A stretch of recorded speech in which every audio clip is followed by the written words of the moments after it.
sensitivity pain fast with Sensodyne Rapid Action for clinically proven relief in 60 seconds.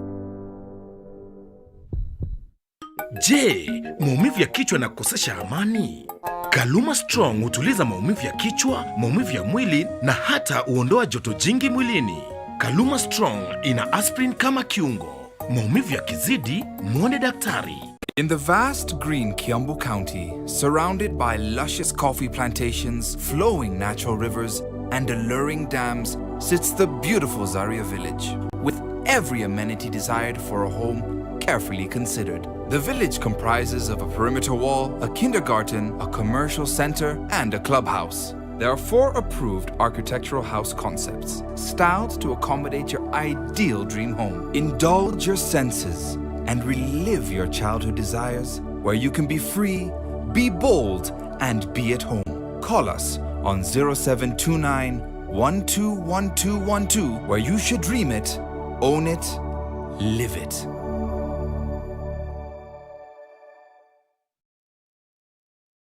The Champions League season is reaching a new peak. Are you ready for the ride?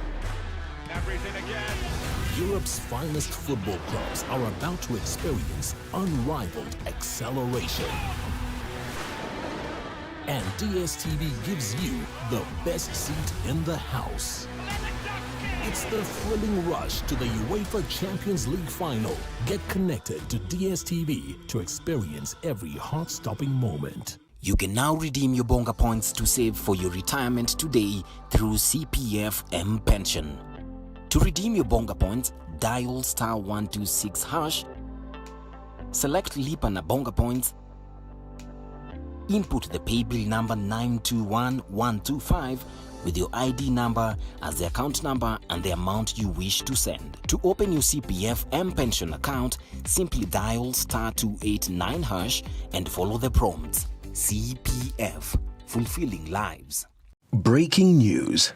Unirank, a leading international higher education ranking body, ranks St. Paul's University in the first position amongst its peers. Private universities, third position overall in Kenya. Study with the best at most affordable fees for our online students during the COVID-19 season. For our continuing students, please log on to www.spu.ac.ke and pick our portal option for either distance learning or virtual learning portal for students in all other modes of study. For our new students, apply for your admissions online at www.spu.ac.ke or visit any of our campuses in Limuru, Nairobi, Nakuru or Machakos, or request for admission forms through admissions@spu.ac.ke or call 0701 079 406/7/9. Stay safe, stay at home, but keep learning. It's non-stop online studies at St. Paul's University, your university of choice.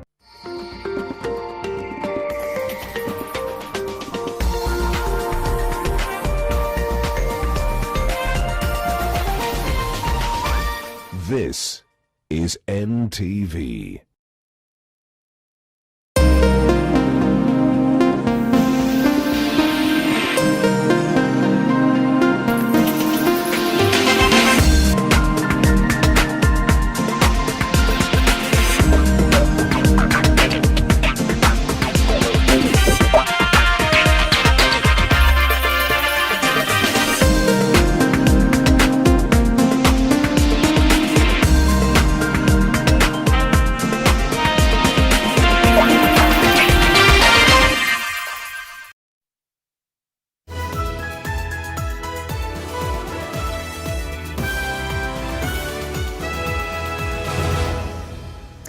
Well, good evening and welcome to NTV Weekend Edition. Now tonight, we lift the lid on how funds meant for the COVID-19 intervention have been misused by individuals for self-gain.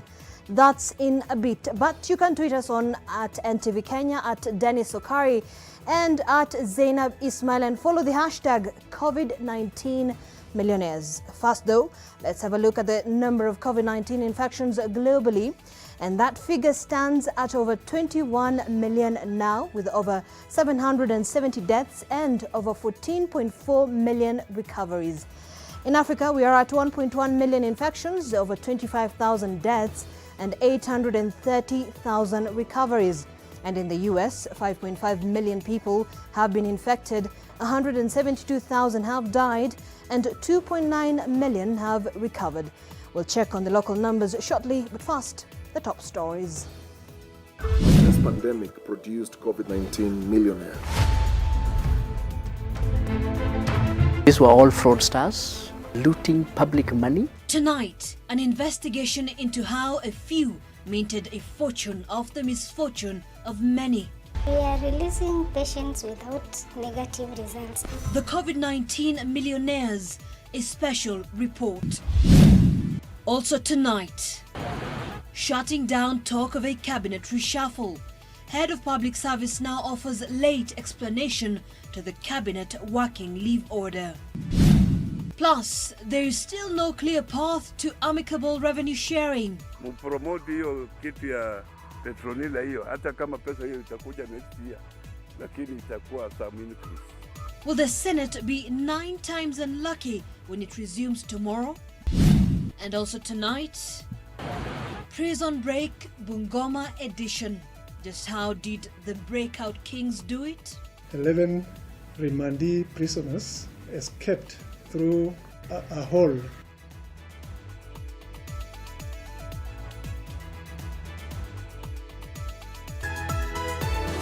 This is Weekend Edition with Zainab Ismail.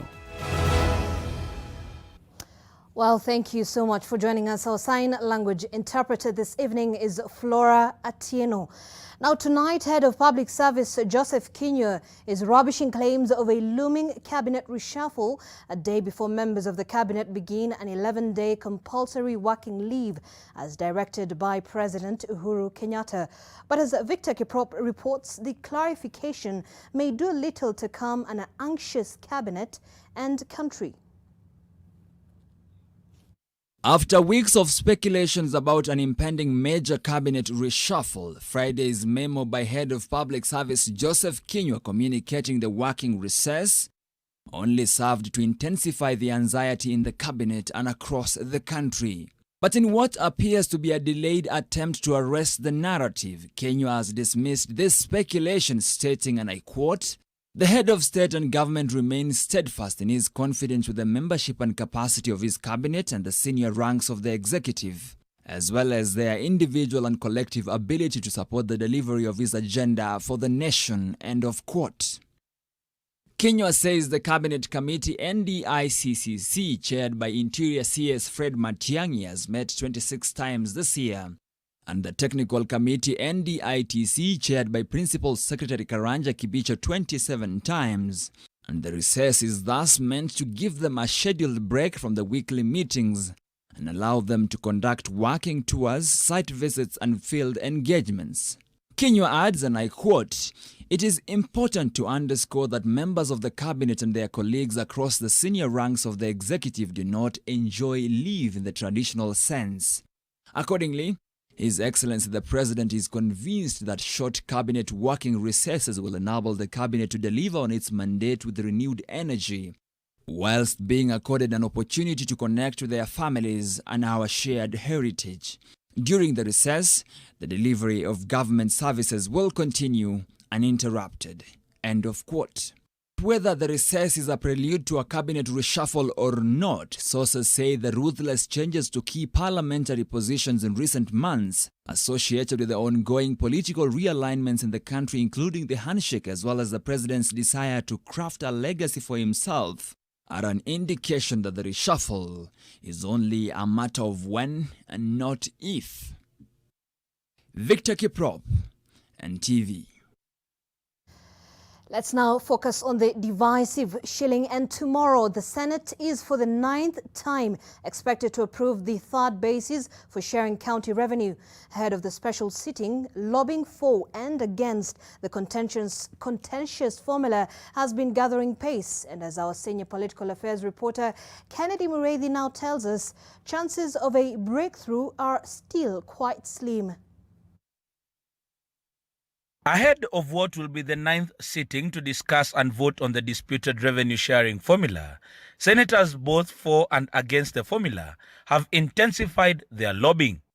Meetings to find a middle ground or soften hard stands have not yet yielded much success.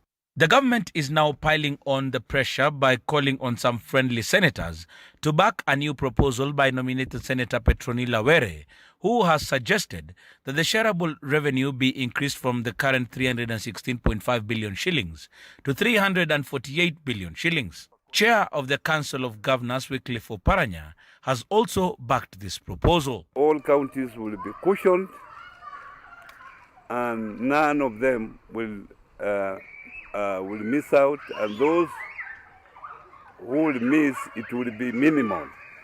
So that is the proposal that I want on behalf of my colleagues, although we have not had a council meeting, to support, because any money, more money going to counties, that proposal should be supported. A group of senators opposed to this push and who are now calling themselves Team Kenya claim they are being intimidated by the government into supporting the formula, but they insist on a win-win formula. Many people have argued that the biggest beneficiaries is Mount Kenya region. It is wrong. The biggest beneficiaries of this formula is one is Rift Valley region, Western region, Nyanza region, and number 4 is Mount Kenya region. Let us look at Kenya and look at what is best for Kenya. What is good for Mount Kenya is good for Kenya, and what should be good for Kenya should be good for Mount Kenya, for Mulembe Nation, for Rift Valley, for the Luo Nation, and any other nation, including the Man Nation. There have been questions about whether Senator Were's proposal would require the drafting of another division of revenue bill. Article 114 of the Constitution is very clear that all money bills, other than Kara, emanate from the National Assembly. So unless she wants to come and sit in the National Assembly or ask somebody in the National Assembly to amend the Division of Revenue Act of 2020 to give more money to the counties, that cannot be done from the Senate. The National Assembly is willing to bring a supplementary budget to add more billions. That the difference of 316 billion and 348 billion, it can be done through supplementary budget. And National Assembly has agreed to that. We can pass and they can increase. There have also been claims that Team Kenya, which is mostly made up of youthful senators and whose counties stand to gain if the Senate approves the formula, has been meeting all week to craft plans to prolong the battle in the Senate for political mileage. Kennedy Muredi, NTV. All right, now, police in Bungoma are looking for 10 remandees who escaped from the cells of the Bungoma Central Police Station last night. 11 suspects had made a break for it, but police managed to recapture just one of them. NTV's Zacchaeus Mosame has the details of the night escape.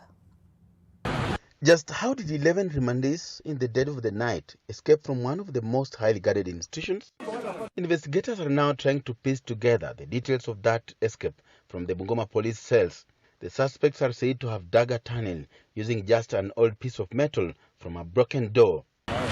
They are said to have distracted the guards from the night duty with loud claps and songs in the name of prayer and supplication. After checking, they found out that 11 remandee prisoners charged with various offenses had escaped through a hole. 10 suspects, Brian Ochieng Onyango, John Wanyonyi, Clarkson Otieno, Simon Wekesa, Collins Jumanyukuri, Alex Mimieho, Bramweli Barasa, Pascal Kibelenga na Masaka, and Emmanuel Wekesa have been accused of several crimes, including murder, robbery with violence, and rape.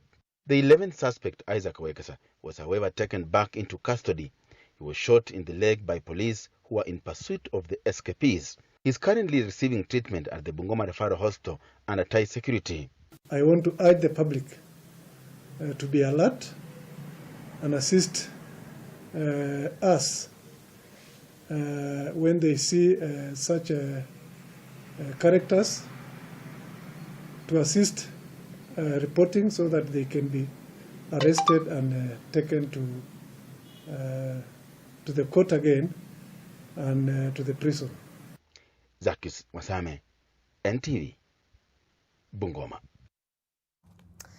Let's now turn to the coronavirus situation in the country. And tonight, Kenya has crossed the 30,000 mark after 271 more people tested positive in the last 24 hours out of 3,746 samples tested.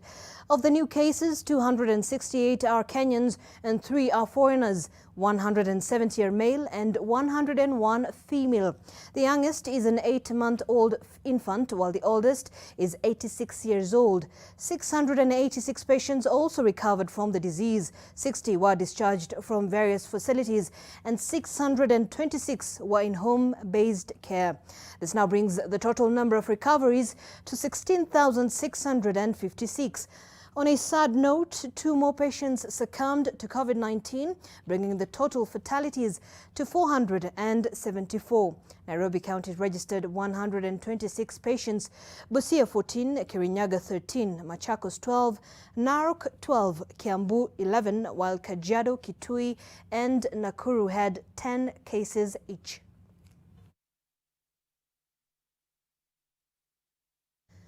All right, it's been 156 days since the country reported the first COVID-19 case.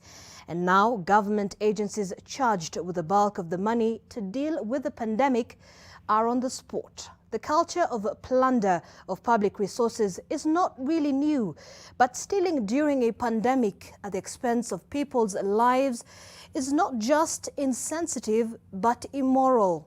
Corruption has once again reared its ugly head from the boardrooms of the Ministry of Health to the storehouses at KEMSA. Well, tonight, NTV's Special Projects editor Dennis Okari uncovers just how money meant for Kenyans to fight COVID-19 was looted and who is involved. Here's part 1 of the special report, The COVID-19 Millionaires.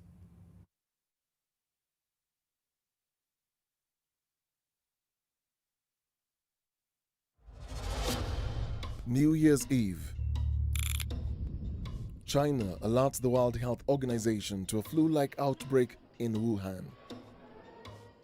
On the 13th of January 2020, authorities reveal the first case outside China after a woman is quarantined in Thailand. China confirms human-to-human transmission on the same month of January 2020. On the 23rd of January, Wuhan goes into lockdown and residents try to flee the virus-hit province. On the 30th of January, WHO declares the virus a global health emergency. The decision about whether or not to declare a public health emergency of international concern is one I take extremely seriously.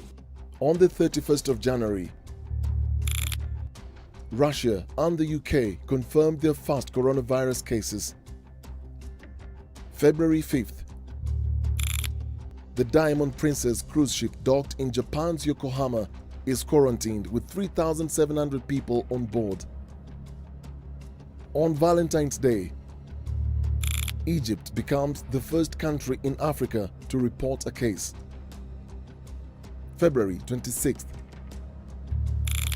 Italy, the location of Europe's worst outbreak, reports upwards of 400 cases and at least 12 deaths. On the same day, the US warns of a possible community spread after a case in California with no traceable exposure. Still on the same day, Brazil confirms it has the first case of the virus in Latin America. On the 27th of February, Iran says its death toll has risen to at least 26, marking the highest number outside of China. February 27th, a China Southern Airlines flight with 239 people lands at the Jomo Kenyatta International Airport, triggering anger across the country. I don't know why we can allow a whole flight with 239 passengers to land from Guangdong, if I'm not wrong, which is the second highest after Wuhan, to land and we say self-quarantine. How do you monitor self-quarantine? The decision that was made with the best interests of the country at heart. I don't know whether these people are unwell or not, whether these are allegations, whether they're from China or from India or from Marakwet or from Kisumu. It's hard for me. If we can refuse our students to come here and we allow Chinese to come to our country, are we really doing what is right for Kenyans? And you have admitted that even some countries who have got superior health institutions have had people infected in their countries. How about ours? I can't go into the intricacies of the disease. I don't have the capacity, the knowledge, or the understanding. This country is a joke. Your answers are underwhelming and sickening, to say the least.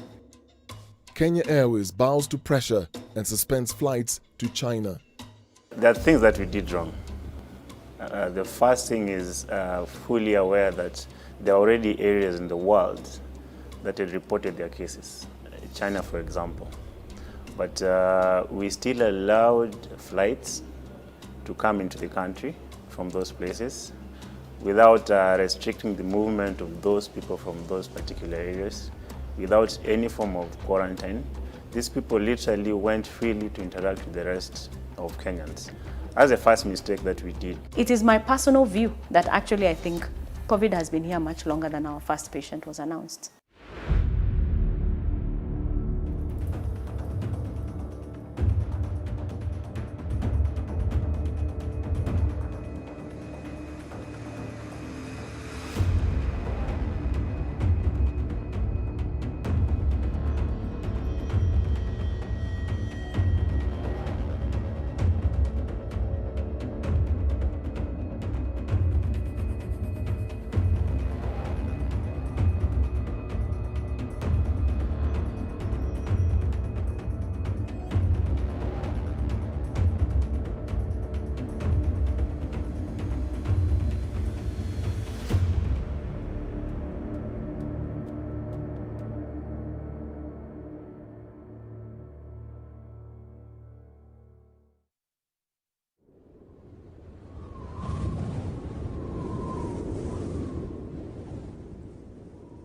The night before the first case of COVID-19 was reported in the country, 2 vans with communication jamming equipment made their way to the parking lot of the oldest hospital in the country. A clandestine operation began a few minutes before midnight. The official codename for the operation was restricted to a few officials who are privy to the test results of a patient, codenamed Patient Number 1. The unit handling COVID-19 testing was out of bounds and limited to duty personnel. The computer networks were disabled and there was no phone network. This ensured no leakage of the test results until the president was notified of the virus presence in the country. Hours later, the unseen enemy brought out top government officials on the stairs of Harambee House. The hypothetical was now a reality. I want to inform you that the Ministry of Health has confirmed the first coronavirus case in Kenya. The case was confirmed on the 12th, which was last night, as the first one to be reported in Kenya since the beginning of the outbreak in China. The case of a female Kenyan citizen who traveled back to Nairobi from the US via London on March 5, 2020, forced the government to invoke the Public Health Act. Still, there were concerns over open borders and flights jetting into the country from regions that had seen an upsurge of the virus.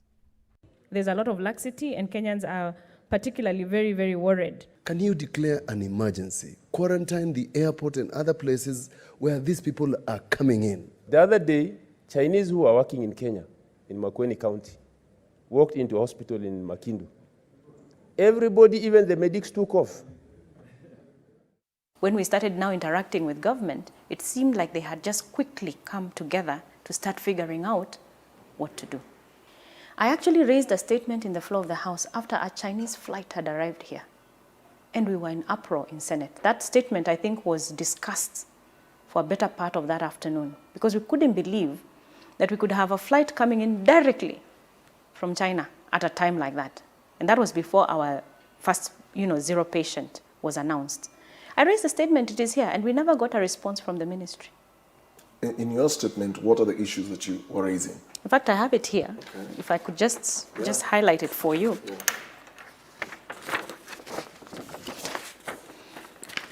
We asked the ministry to state the measures they had put in place to improve surveillance services at the points of entry in the country, particularly due to the fact that the virus was airborne and could be transmitted from one person to another. That was the first question. The second is to outline the plans, if any, that the national government had put into place to train medical personnel on identification, education, treatment in health facilities of the virus in accordance with WHO guidelines. And then third, to state the measures being put in place to ensure Kenyans, as well as our medical personnel, were insulated from the possibility of the virus spreading to the counties.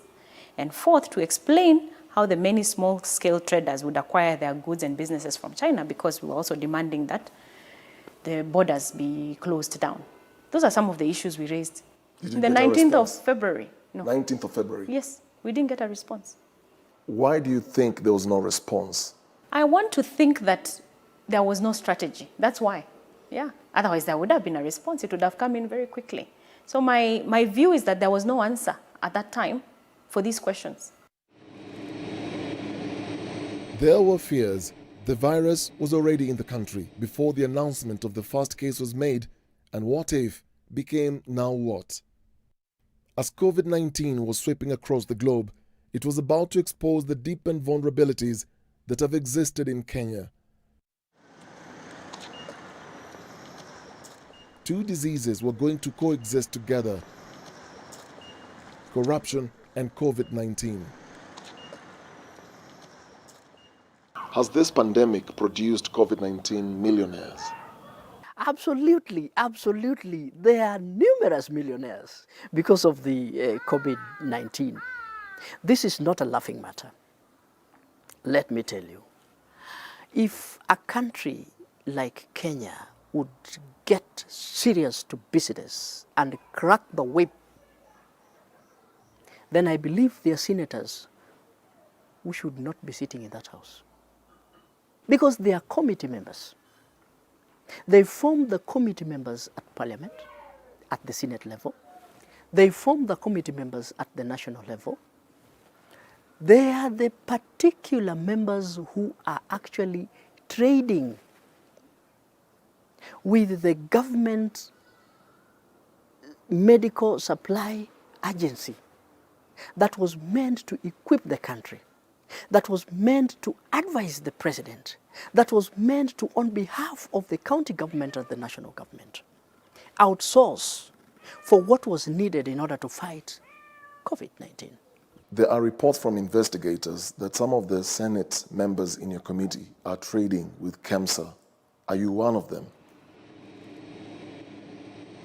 Thousands of miles away, Jack Ma, the founder of China's e-commerce giant Alibaba and the Alibaba Foundation, teamed up to send donations of medical equipment to over 100 countries in the world to fight the pandemic.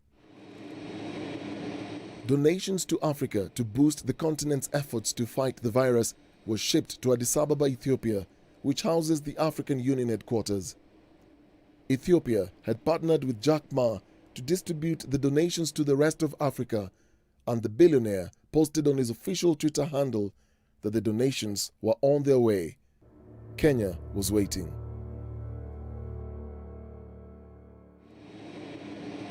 The first portion of the promised assistance included more than 6 million face masks, 1.1 million test kits, and 60,000 protective suits. The consignment landed at Bole International Airport on the morning of the 22nd of March. The packages were labeled with a quote from Nelson Mandela: "When people are determined, they can overcome anything." Ethiopian Prime Minister Abiy Ahmed Ali tweeted the distribution to the other countries would begin on March 23rd. 12 days after the first positive case was reported in the country, the first batch of equipment from the Chinese billionaire arrived at the Jomo Kenyatta International Airport through an Ethiopian Airlines Boeing 787 cargo flight. I want to assure you again that we'll deploy this resource into immediate use to be able to help Kenyan people tackle the scourge of coronavirus disease. As other African countries were receiving their donations and thanking the Chinese billionaire, Kenya too expressed her gratitude. We are grateful to the many friends of Kenya across the globe like Jack Ma, who yesterday donated testing kits and other equipment to support us. As the consignment of test kits and protective gear was being offloaded, 2 companies were involved in the clearing of the medical supplies. Strangely, the shipment disappeared to a private warehouse and no one wanted to talk about it. On the issue of the incidents at the airport, yes, indeed, we are aware that there was something like that, there was the Jack Ma donations and other donations that have come, but it's an incident. We know that there was something like that. There is an ongoing investigation, and therefore I can't talk about it any more than that. Let the enforcement agencies and the detectives determine who was trying to do that. When Jack Ma donated masks, literally to help Kenya, where did the mask go? Well, the consignment disappeared from the airport. Where were the records? Are they there at KEMSA to show that this is exactly what we received from Jack Ma? This is what came in. We cleared the goods. Do you know what happened to the Jack Ma donation to Kenya? We are aware because we have interacted with KEMSA. As you know, KEMSA is the body that takes care of medical supplies as well as medicines and all that. So they were the ones who received the Jack Ma kits. They confirmed to us they had received them. They even showed us their logs. So we have them in the report that we tabled in Parliament, that these kits were indeed received. And how they were to be distributed, they even showed us, they had tables and templates which they showed us how the kits were going to be distributed. This is what KEMSA presented to the Senate. In a summary dated May 5th, 2020, of the Jack Ma donations to the counties. Do you know what happened to part of the donation? Because reports indicate that part of the consignment was actually stolen. The part when the stealing came out, I think we had interacted with KEMSA the first round, and we were about to do our second round of engagement with KEMSA at the time when our committee, of course, when we lost our chair at that time. So we lost about 2 weeks of engagement, which we want to restart now, our engagements again, so that we can find out what is happening. Megascope Healthcare and Crown Healthcare Limited are the 2 companies that were appointed by KEMSA and authorized to clear the consignment from JKIA. There are records to show they received the kits, but there is no public record of what happened. The reason why the records are not there is because the whole system was manipulated. The consignment came, it was cleared and sold out. Some went to Tanzania, we know. So do you know how much was taken to Tanzania, or sold rather to Tanzania? Yes. And what Kenyans received from the Jack Ma donation? Yes, I would approximate and tell you that over 3/4 were taken to Tanzania. The quarter that was left to circulate in the market were sold out to other companies who are suppliers, and they are existing suppliers of KEMSA. Thereafter, they inflated the price and sold the goods back to KEMSA. What is so bad about it is that we don't even know when to do corruption or when not to do corruption. You'd think that this is a time not to do corruption. And on donated funds. I mean, come on. NTV Investigates has established through the Network Action Against Corruption, an agency that has been probing the matter, that nearly a dozen unscrupulous companies in Tanzania benefited from the Jack Ma donation meant for Kenyans. The fraudsters, with the backing of high-ranking government officials and their sponsors, including top-level managers at KEMSA, conspired to move the consignment by road to Tanzania. Police officers, following instructions from their seniors, escorted the shipment. These were all fraudsters, fleecing and looting public money, donors, both donors and government money.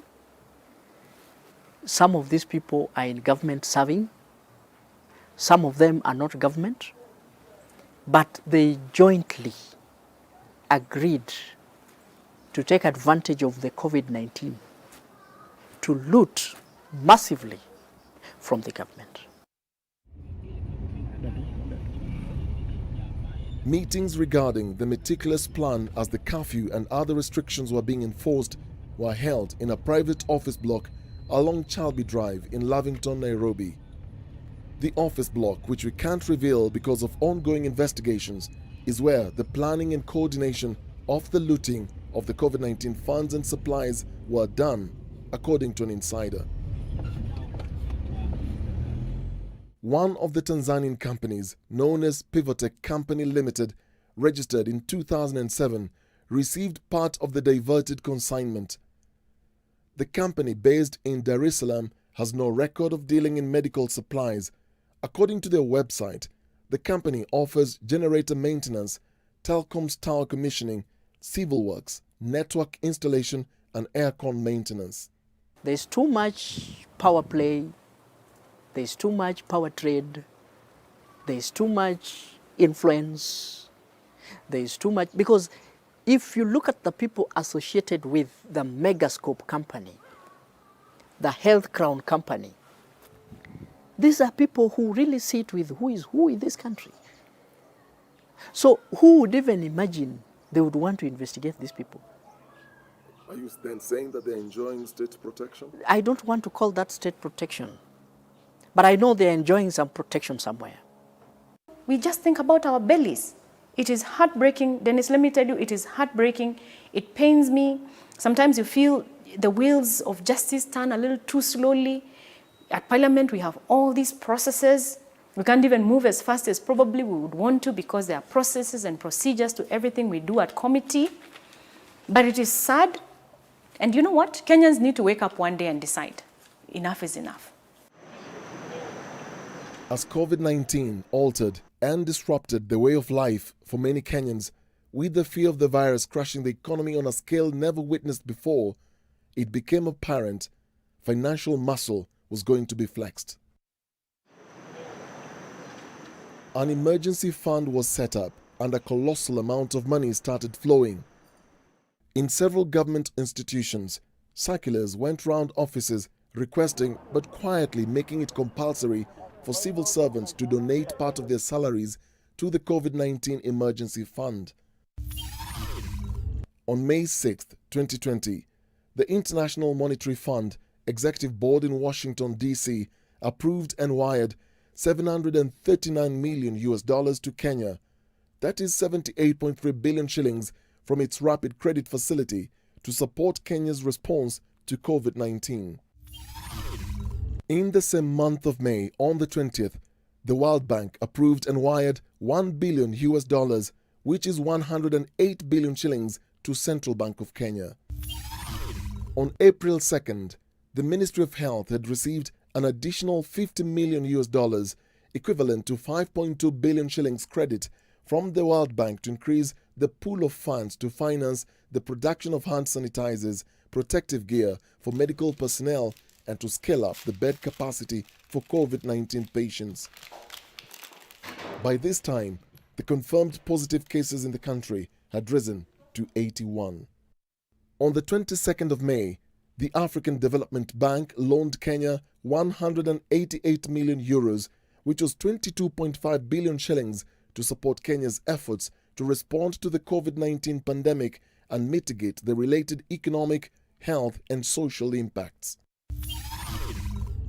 On the 9th of June, the European Union gave a grant of $78 million, which was 7.8 billion shillings, towards addressing the social economic impact of COVID-19 in the country. The EU has contributed more than 35 billion shillings to the country's COVID-19 response kitty, with other EU member states having contributed a further 3.3 billion shillings for the same.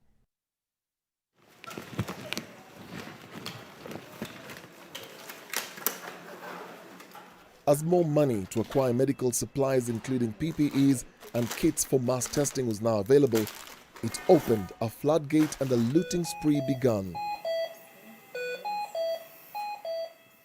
Do we know so far how much money has been looted?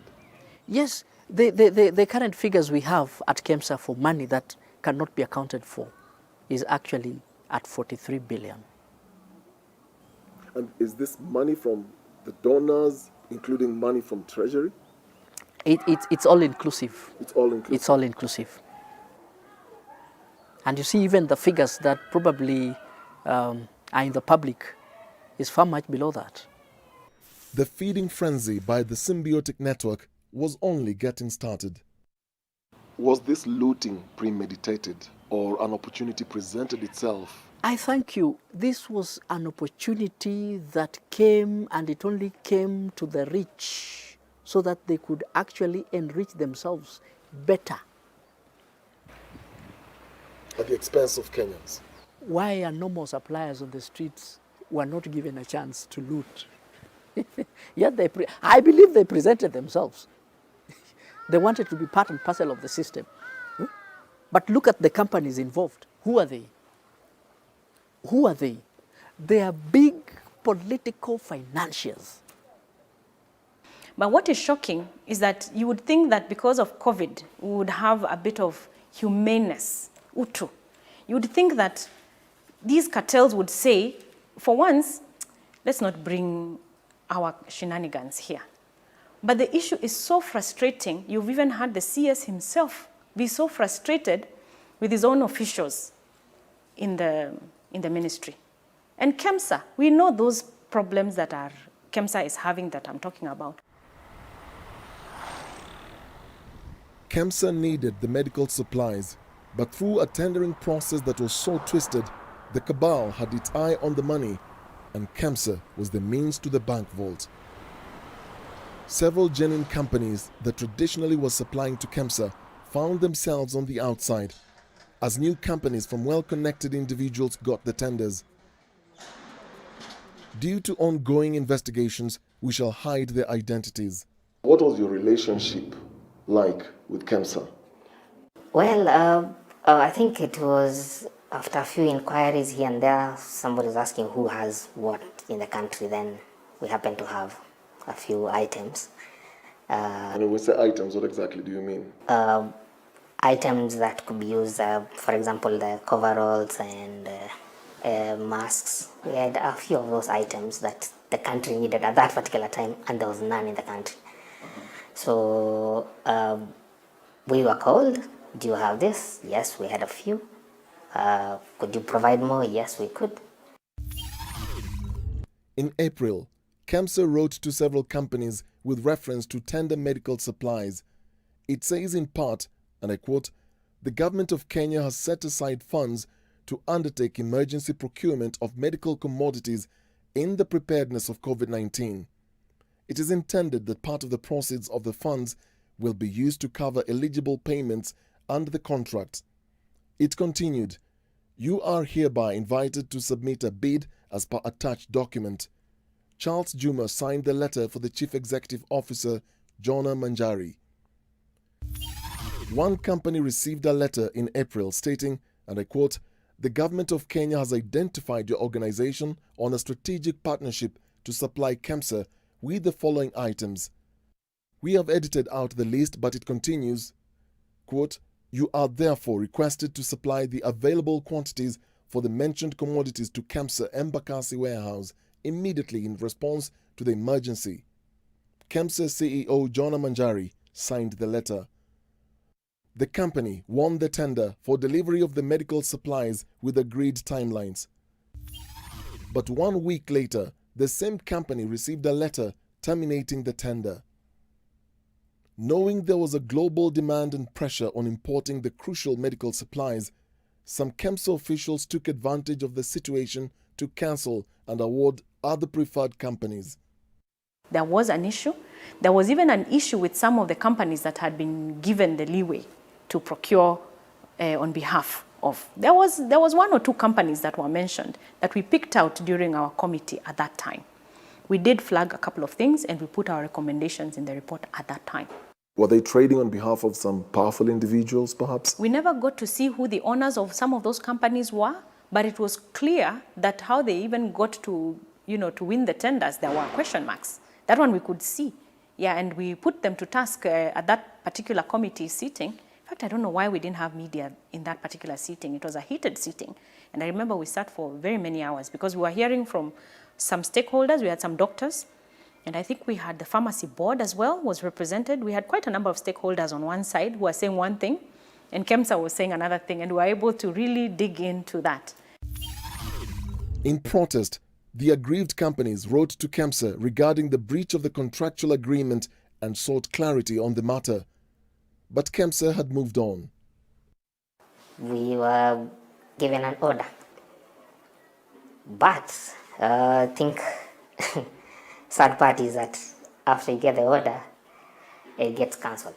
We know once you cancel an order, it means you're not interested. Yeah, but you can see the need is there. But maybe they're getting elsewhere.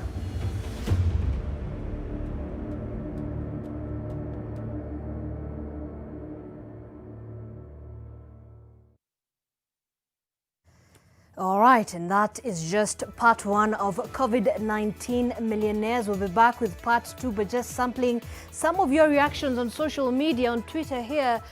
We do have Boniface Mwaniki who says COVID-19 donation looters must be exposed. At Humphrey in Dekerere saying the mafia-like lifestyle being exposed by Dennis Okari tonight is so unfortunate. And Kenya, right from the highest level of government, it is sickening. We also have at Charlie Sane saying all this money we received, but our doctors still lack protective gears. Corruption is a problem in this country. We also have Dixon Mtwirie there with a drawing saying one day the poor will have nothing left to eat but the rich. At Faith Kapere saying outrageous indeed. And at Sir Charles there, let me get this right, saying stealing Jack Ma's donation. Common decency and decorum no longer exists. Shameless looting is the new normal. Very sad. Well, let's take a quick break here on NTV Weekend Edition. We'll be back with part two of COVID-19 Millionaires with Dennis Okari. Do continue to engage with us. Remember, the hashtag is COVID-19 Millionaires at NTV Kenya, at Dennis Okari, at Zainab Iswal.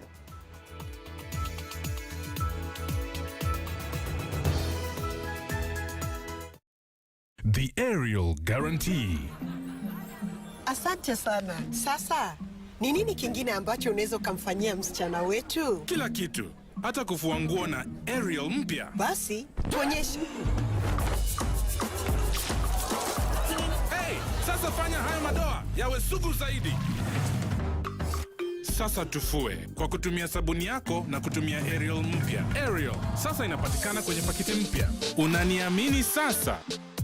Aerial huondoa madoa sugu kwa mwosho mmoja. Ijaribu leo uamini.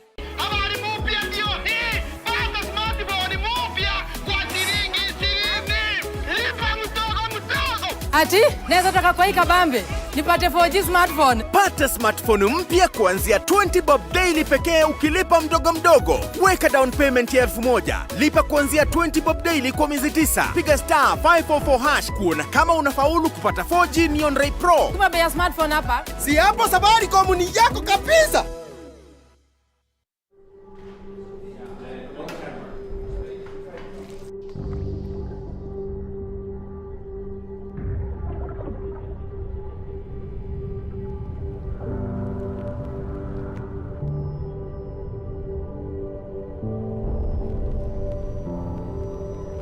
Beat sensitivity pain fast with Sensodyne Rapid Action for clinically proven relief in 60 seconds.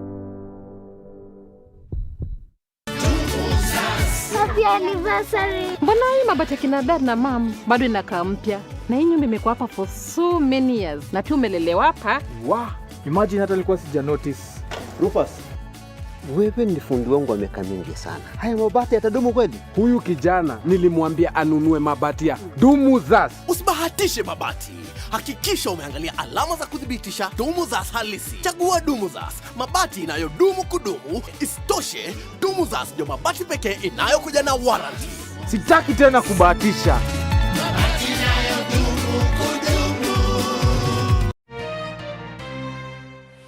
Did you know there's a laundry bar soap that can help save you time, water, and money? Try Whitewash Extra, the 3-in-1 soap, detergent, and softener. Its unique formula provides a quick and effective wash, softens fabrics, and is gentle on your hands too. So you save by not having to use multiple products. And you only rinse once. For a laundry soap that can help save you time, water, and money, try Whitewash Extra. Brand power, helping you buy better. Over the past few months, our country has stood together to keep the COVID numbers down.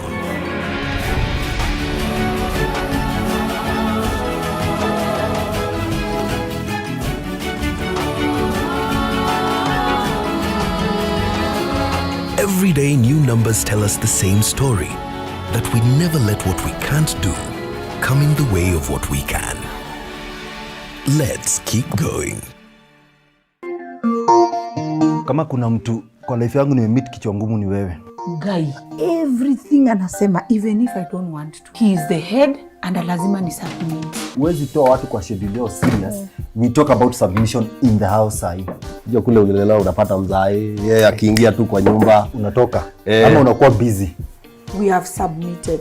We love them. We honor them. We cover even their weaknesses. Yeah. Apart from being your wife, I'm a human being with feelings, with emotions, with ambitions, with a brain. I am not a robot. Uruke juu, uende chini, uite nani, uende wapi, I still remain the head of this house. Amani Ridge, the place of peace, is taking shape. The Solomonic Gate is complete. The stone perimeter wall is complete, and the title deeds for every plot. Call us today on 0790 300 300.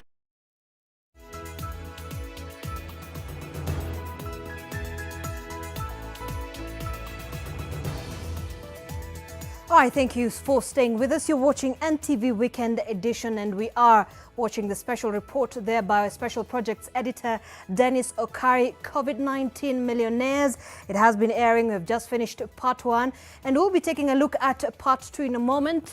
Just taking a look at some of your views here and reactions on social media. At Carol Radul saying, I already feel sick in my stomach. At Bita Gesura saying, these cartels must face the full force of law. Stealing what is meant for Kenyans, God will not forgive you. At Kerry Tamara saying, whom should we blame now? Ourselves or the government? At Prince Kibe saying, shame, shame, shame. Indeed, Prince, it is a big shame. And at Calvin's Obunge saying, I weep for my mother country, sad state of affairs. Corruption and greed will bring this country to its knees. At Wainaina Sheikhs saying, very sad indeed, big cartels must be exposed, waiting to see how government will react on this. At Night saying, the rate and the nerve of looting in this country is not only annoying, but also nauseating. And I've seen a lot of that reaction throughout our social media platforms. At Muhaki saying, doctors don't have PPEs as billions of donated money can't be accounted for. Are we cursed? A good question. And at Willis saying it should be COVID-19 billionaires. I probably agree. And at Francis Njoroge saying, so sad the poor have to suffer while others are gaining. The hashtag is COVID-19 millionaires, and a lot of reactions I am getting here. A lot of reactions. We'll be sampling most of these reactions in a moment as we anticipate the second part of the COVID-19 report there by our reporter Dennis Okari, our Special Projects Editor, beg your pardon, Dennis Okari. And there you have it. A lot of reactions there saying, you know, at Shem Oluchuri saying, bro, thanks for the good work. My prayers are with you. May God keep you safe for you to continue the good work, addressing our editor, Dennis Okari. We also have a lot of questions as well. Corruption, Jeffrey Kialo saying corruption is bleeding Kenya to death. Victor Omari saying pathetic. This is crazy. Arap Njuguna saying we are fighting two pandemics, COVID-19 and COVIDiots. There you have it. And we'll be getting more on our Facebook platform as well. Let's now listen in to the part 2. All right, well away from that, we'll be getting that in just a moment. Well, Kenyans are not as optimistic as they were 5 years ago, according to a report by Infotrack Research and Consulting Limited. The report revealed that the tough economic times and battling a pandemic are among the factors that have led to a drop in optimism levels. Let's take a look. It may be the toughest year yet that Kenyans have had to face, if a report by Infotrack Research is anything to go by. The tough economic outlook and the coronavirus pandemic have combined to weigh a number of Kenyans down. Only one county, Uasin Gishu, saw a positive change in the optimism levels over the last 5 years. Youth are more optimistic than older citizens. Critically, the hope of acquiring national political power is a great driver for optimism. And we have seen this in Uasin Gishu, in Makueni and Machakos. The findings were reached on the basis of one question: how optimistic are you that life in general will be better next year than it is today, on a scale of 1 to 10, 1 being the lowest and 10 being the highest? And on average, most Kenyans tested between 5 to 6 on this scale. The report also revealed that residents of Makueni, Uasin Gishu and Elgeyo Marakwet are the most optimistic. Since 2015, mpaka saa hizi, our mind has changed. Now it's not about what you know. It's not about whom you know, it's about what you do. What can you do to earn your own living? Now it's about hands-on. Naweza pigia mtu rangi viatu anilipe. Yes, I'll do that. Naweza uza sukuma. Yes, I can do that. Now it's not about looking for a good job and all stuff. This is zimepita. Because when Corona now came in, it levelized everyone. The report showed that residents in Kilifi, Nyamira and Migori are also among the least optimistic. Gina Kirori, NTV. Well, traders of second-hand clothes and shoes, popularly known as Mitumba, can now resume the importation and sale of the products. They will, however, still be required to register with the Kenya Bureau of Standards.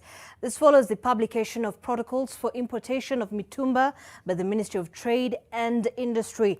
Now, according to a notice from the Managing Director of the Kenya Bureau of Standards, clearance of used textiles and used shoes shall be done at the Kilindini Port and the Inland Container Depot in Nairobi. In the protocols issued by the government, Mitumba traders will now be required to fumigate their stores on a daily basis at the close of business as part of the measures aimed at curbing the spread of COVID-19.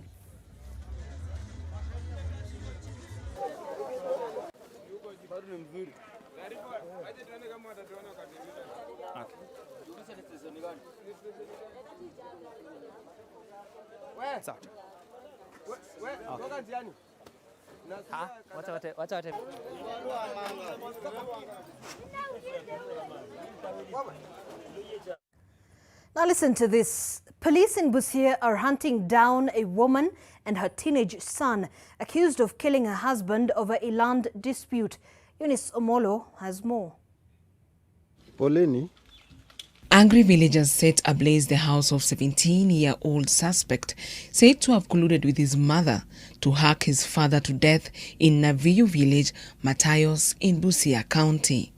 Those who witnessed the incident claim Annette Okumu had an argument with her husband late last night before it turned violent. She's then said to have asked his son for help to kill Eric Okumu for allegedly not listing them in the title deed for the family land. Mimi tangu nijua watu mzozo hao, juzi nilisikia walikuwa na mzozo. Baada ya siku mbili ya tatu ndio jana mimi maneno katendeka, nikasikia mzozo tena imeanza. Kutoka yini nikapata huyu jamaa amekatwa, amelala. Lakini huyo mtoto mwenyewe amesumbua hapa. Kuna wakati hata ndio sujini yeye ndio aliingilia mtoto yao. Kadunga makizo. According to the family members, the couple has been wrangling for a while now over the family land. The two have since gone into hiding. Eunice Omolo, NTV.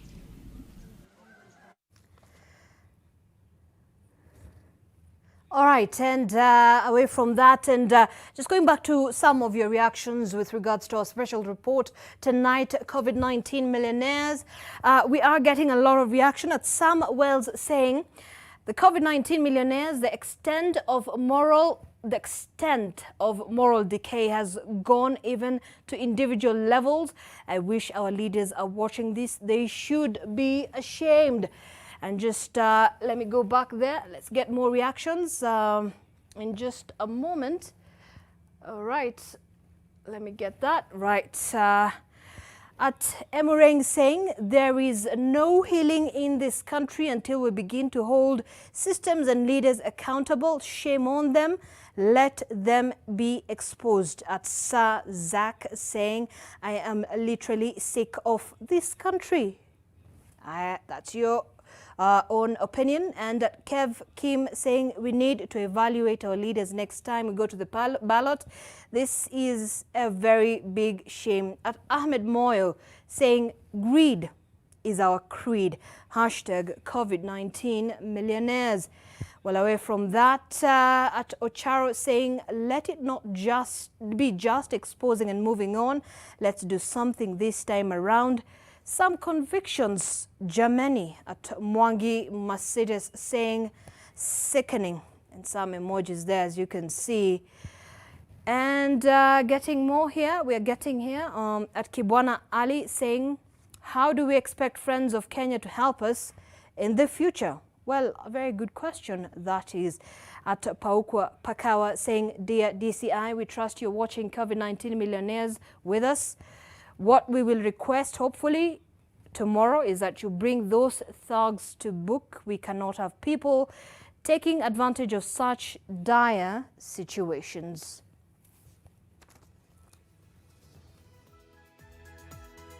All right, time for a break here on NTV Weekend Edition. We promise you we'll be bringing you part 2 after this break. Stay with us.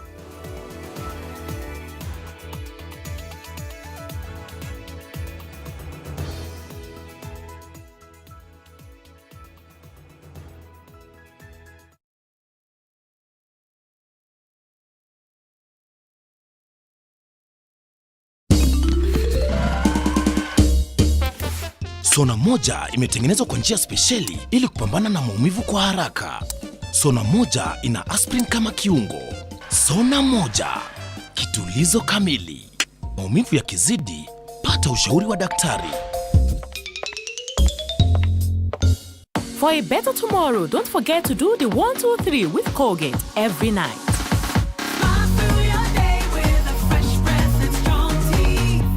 Kenyatta University, a center of academic excellence, is accepting applications for September 2020 and January 2021 intake. Your future is one click away. Applications for certificates, diplomas, undergraduate, masters and PhD programs are being accepted. Apply for full-time, part-time, institution-based programs or to our digital school. Applications closing soon. Go to applications.ku.ac.ke. Kenyatta University, transforming higher education, enhancing lives.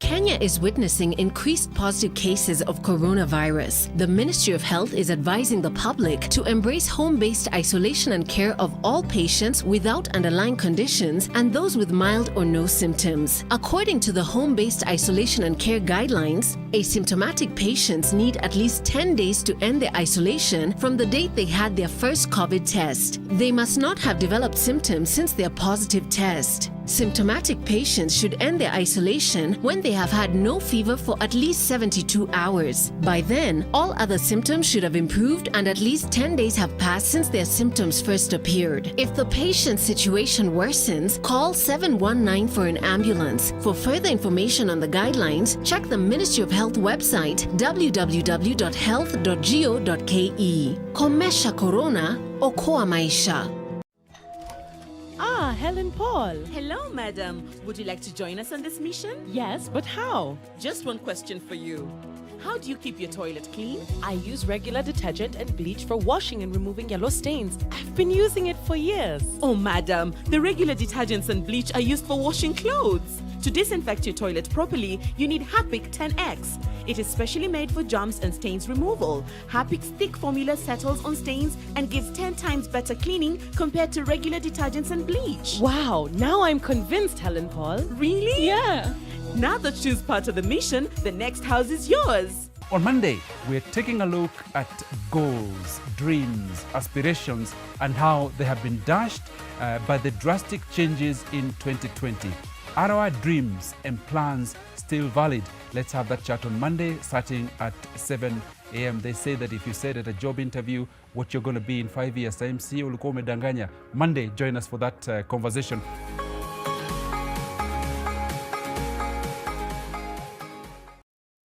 Here at NMG, we are working very hard to ensure your favorite publications, Daily Nation, Business Daily, Taifa Leo, and the East African are readily available. In a bid to support the efforts to prevent the transmission of COVID-19, NMG has ensured our staff, our distributors, and their staff adhere to set guidelines.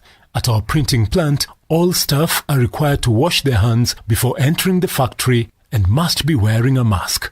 All workers either change their clothes on entering the factory or wear an overcoat. We are keeping doors open to avoid our staff touching door handles repeatedly. With our automated printing, contact with the newspaper is kept to a minimum, and at the packing process, the staff observe social distancing. Vehicles used to transport the newspapers are disinfected daily before the newspapers are loaded, and our delivery staff all wear masks and wash their hands regularly. Our vendors ensure that they sanitize every time they handle money and wear their masks at all times. NMG is proud to be able to safely meet your information needs. Stay safe, stay informed with our favorite NMG publications. Kama kuna mtu kwa life yangu nimemeet kichwa ngumu ni wewe. Guy, everything anasema even if I don't want to. He is the head and lazima ni submit. Huwezi toa watu kwa schedule serious. We talk about submission in the house hii. Ndio kule ulilelewa unapata mzai, yeye akiingia tu kwa nyumba unatoka. Ama unakuwa busy. We have submitted. We love them. We honor them. We cover even their weaknesses. Yeah. Apart from being your wife, I'm a human being with feelings, with emotions, with ambitions, with a brain. I am not a robot. Uruke juu, uende chini, uite nani, uende wapi, I still remain the head of this house. A money-rich the place of peace is taking shape. The Solomonic gate is complete. The stone perimeter wall is complete. And the title deeds for every plot. Call us today on 0790 300 300.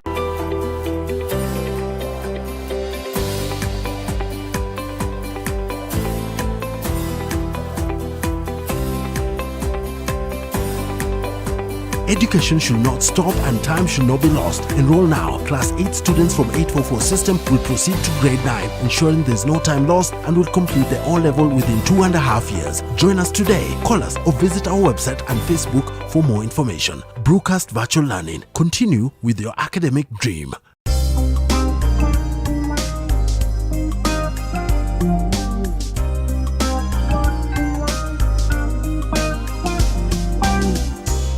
Ndovu flowers are fortified with vitamins and minerals to provide wholesome goodness for the whole family. Ndovu all-purpose flour makes the most delicious chapatis, mandazis and all other pastries. Ndovu is readily available at your nearest shop. Ndovu Tosha.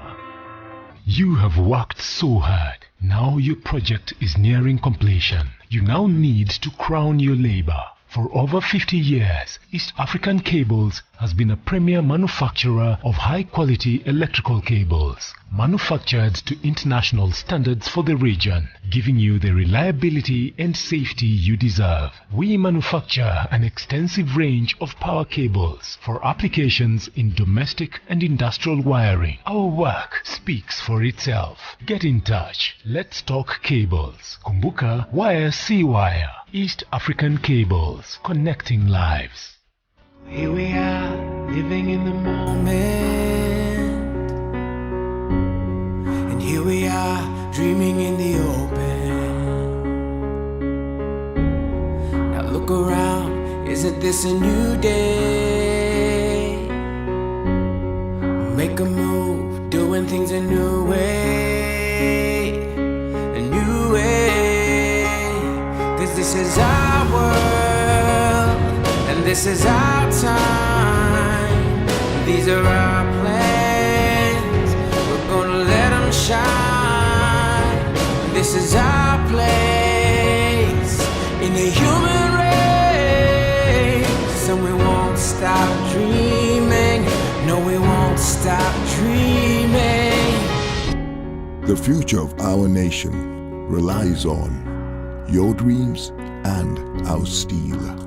Tonanoka Group, at the core of every construction. Pata smartphone mpya kuanzia 20 bob daily pekee ukilipa mdogo mdogo. Weka down payment ya 1000. Lipa kuanzia 20 bob daily kwa miezi 9. Piga star 544 hash kuona kama unafaulu kupata 4G Neon Ray Pro. Si hapo Safaricom ni yako kabisa.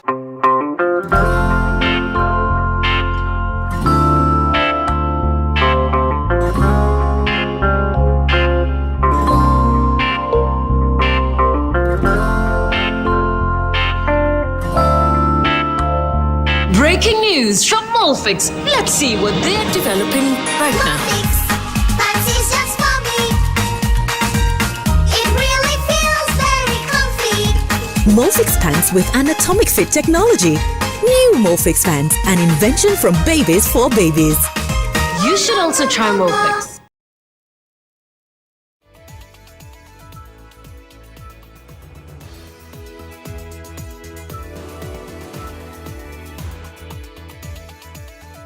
All right, thank you so much for staying with us. And you know what they say, good things take time. So we're glad you could stay with us until now. We'll be airing part 2 of COVID Millionaires in just a moment. And just to, this is for the Kenyans to understand really what happened. So just sampling some of your reactions as well. At Samuel Kamau saying, the extent of moral decay has gone even to individual levels. I wish our leaders are watching this. They should be ashamed. And let me get this at Wainaina Sheikhs saying, very sad indeed, cartels must be exposed, waiting to see how the government will react on this. We also have here at Walter Yatta saying, after all is said and done, the buck stops with State House Kenya. Runaway corruption and wanton thievery thrives in this country because individuals at the top are either complacent or part of the mess. No two-way about it. At Esther Kimani saying the thieves could not even think about the local Mwananchi. Even donations are stolen. Who is to blame here? How can we ensure we have leaders who put citizens first and not greed? Corruption is disgusting in this country. And lastly, the president promised that all the COVID-19 donated funds will be audited and those who might have messed with them be brought to book. If this never happens, no one will ever believe the executive is serious on the war on corruption. The hashtag is COVID-19 millionaires, and I think it should be COVID-19 billionaires. Part 2 is here. Take a look.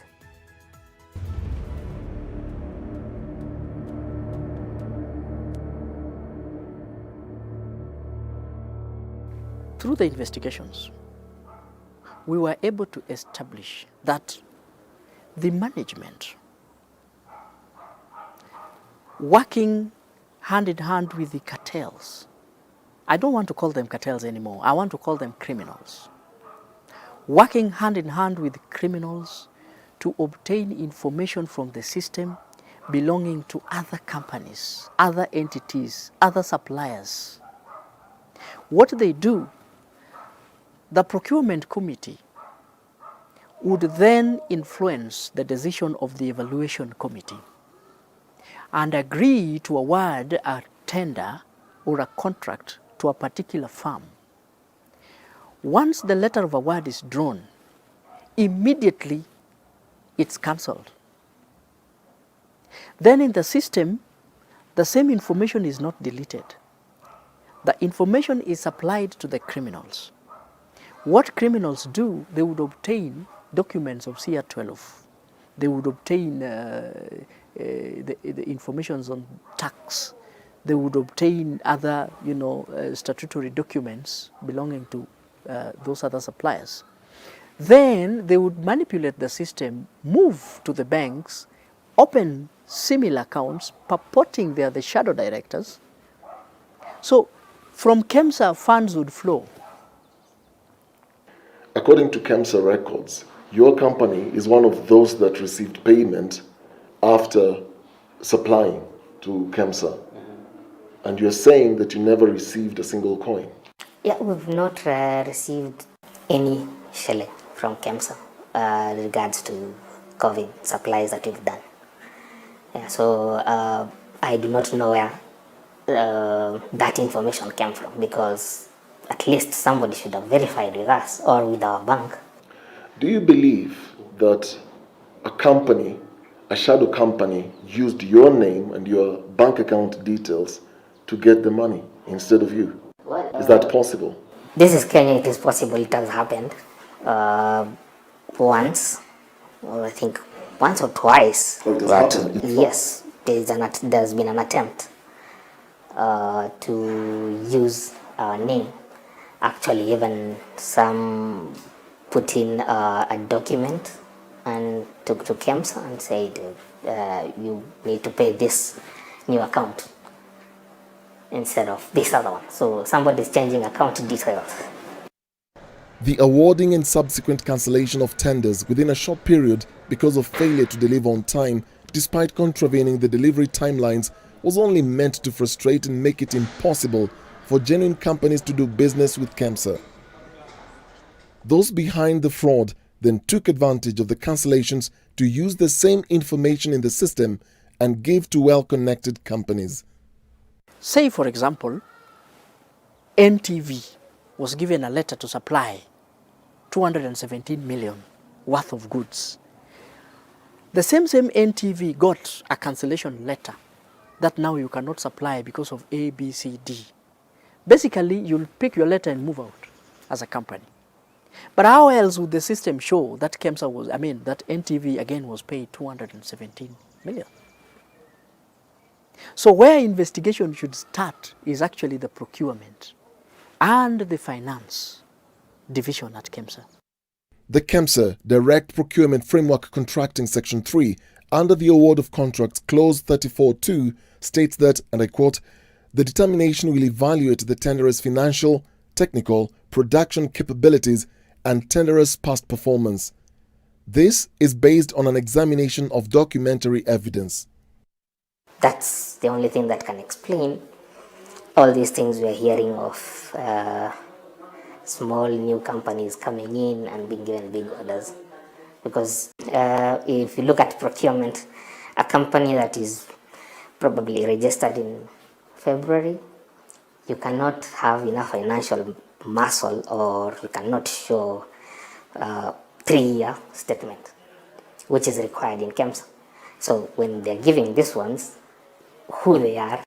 In this confidential letter seen by NTV, where the Parliamentary Health Committee was supposed to investigate misuse of the 500 million shillings on COVID-19 emergency response and 1.1 billion shillings on the supply and installation of the racking system, names of 12 companies associated with the contracts and supplies were to be investigated. But 7 of the companies listed here had their tenders cancelled according to investigations. However, their names still appear in the KEMSA public procurement system as the multi-million bids went to shadow companies of well-connected individuals and friends.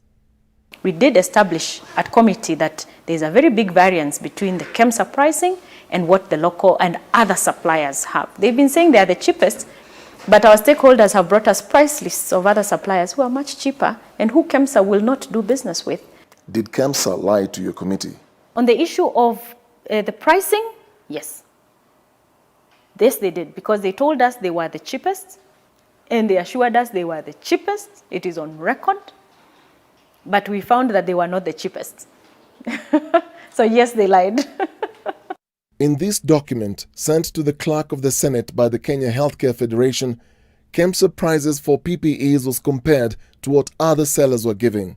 Under the item description, a pack of 50 3-ply face masks, KEMSA was selling at 5,000 shillings, while others were selling them at 1,881 and 2,325. KEMSA was selling a KN95 particular respirator mask for 735 shillings, while others were quoting 400 shillings and 350. A complete PPE kit was sold at 9,975 shillings by KEMSA, while two others had a price list of 4,124 and 5,240. Other items revealed clear discrepancies. There was another lie. In a statement by KEMSA dated 7th May 2020, KEMSA wrote to the Senate saying the agency had an adequate stock of COVID-19 related products and can mobilize any additional requirements within short lead time. If you walk to KEMSA's store, the store is literally empty. What do you mean when you say empty? There is nothing. Where are the beds coming from? We are looking into issues of PPEs, because when we started dealing with KEMSA, we had quite a bit of PPEs. That and plus what is undergoing local production. And now the question is, why do we have a gap in the PPEs? Why do we have hospitals and frontline workers without PPEs? That is a very big question which we want to ask. It has now reached a point where the government has asked governors to procure their own PPEs, because KEMSA can't seem to meet the demand, which we are curious why. Because when we started, they should have been able to meet that demand. As KEMSA was dealing with a myriad of other issues, there were other players interested in the COVID-19 money. What happens here is very interesting. You would get members of the Senate also supplying KEMSA, apparently, what is not there. Can this be proved? Yes, it can be proved.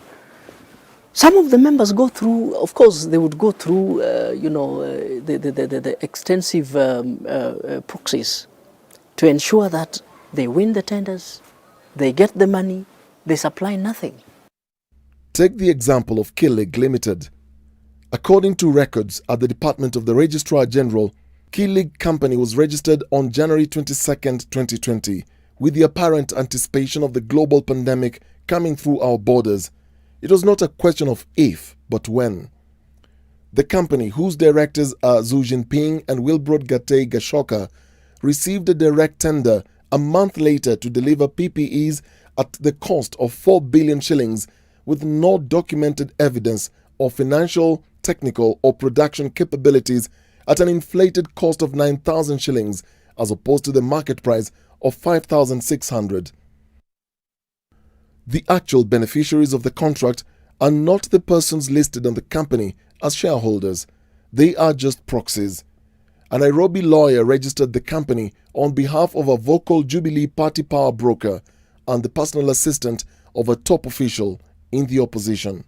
Since this opportunity came, and it came to the people who understand themselves, there was no procedure, there was no process. It is take and go. Ziwala Limited, whose directors and shareholders are Samantha Ngina Mudhama and June Duta Kenywa, got an 84 million shillings contract to supply 120,000 pieces of KN95 face masks, where a piece was priced at 700 shillings. Other firms that benefited from the COVID-19 billions include Shop and Buy Limited, registered on February 14, 2020, just under a month before the country recorded its first positive case. The company, owned by James Kipketer Chilulei, received a 970 million shillings deal to supply 100,000 PPE kits at the cost of 9,000 shillings each and 100,000 pieces of KN95 face masks at the price of 700 apiece. Accenture Kenya Limited was given a tender of 108 million shillings to supply 12,000 PPEs. Abyssinia Group of Industries received a 20 million shillings contract to supply 30,000 pieces of N95 face masks. Bell Industries, owned by Titus Kirea Ibui and Masi Karambungera, was contracted to supply 15,000 PPE kits and 5,000 thermometers at the cost of 10,000 shillings apiece. The payout was 185 million shillings. Medlife Biologicals Limited got 2 tenders worth 230 million shillings to supply 200,000 KN95 face masks and 20,000 disposable masks. Nanopay Limited, owned by Ahmed Rahim Mahmoud Mohammed, got a tender of 35 million shillings to supply 50,000 pieces of KN95 face masks. Light Up Africa Limited, owned by Miss Emma Wanjiko Maina and Martha Wanjiro Thuku, got a bid of 25 million shillings to provide 50,000 pieces of 500 milliliters hand sanitizers. Walabis Ventures Limited, owned by Wanjiku Ndongo and James Njenga Ndungu, got a contract of 90 million shillings to supply 10,000 PPE kits. The grossly inflated prices handed over billions to a few well-connected individuals who then took advantage of the flawed procurement system at KEMSA. Corruption was now moving at the same pace as COVID-19. The people who are associated with this company, some of them sit at the National Committee on Health. They are MPs, elected members of parliament. They are lawmakers. Some of them sit in the Senate. Some of them are PAs to very powerful figures in this country. I don't want to mention their name. So even if you were to investigate these particular people, where would you be drawing your authority and power? These are the lawmakers. They are trading with KEMSA. They can, form a canopy and protect themselves and sanitize themselves and make you and your office be as useless as possible. Then there would be an issue of witch hunt. Then there would be an issue of incompetency. There are reports from investigators that some of the Senate members in your committee have been trading with KEMSA. Are you one of them? Oh, no, Dennis, I'm not one of them.